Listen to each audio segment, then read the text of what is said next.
I am sorry, मी खूप नाही कळलं ना मला.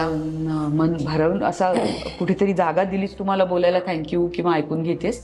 पण असे अनेक प्रश्न आहेत असं वाटतं, आणि तरी सुद्धा हिंमत ठेवून असं वाटतं की नाही, माझी कोणा गरज नाही, आमची कोण, असं एक फिलिंग आपल्याला येतं. मला गरज आहे प्रेक्षकांची, माझं माझ्या कामावर प्रेम आहे. सैराट सारखा चित्रपट 100 करोड बिझनेस करतोच ना. बरोबर. त्यामुळे प्रेक्षक नाही आहेत हे म्हणणं, म्हणजे मला तर असं वाटतं की प्रेक्षकांना कधीही कोणी कुठल्या कलाकारांनी दोष देऊ नये. करेक्ट. की इन्फ्रास्ट्रक्चरच नसेल तर आज मी महाराष्ट्रात कुठे कुठे जाऊन प्रमोशन करते, पण मी माझ्या गावात जाऊन करू शकत नाही.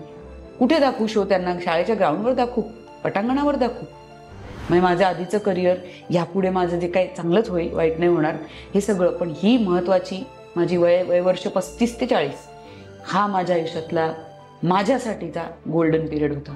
आज मी खूप खुश आहे, कारण माझी पर्सनल फेवरेट अभिनेत्री म्हणजेच वीणा जामकर आज आपल्यासोबत गप्पा मारायला इथे आहे. पूर्ण एपिसोड पाहण्यासाठी आत्ताच डाउनलोड करा अल्ट्रा झकास मराठी OTT ॲप.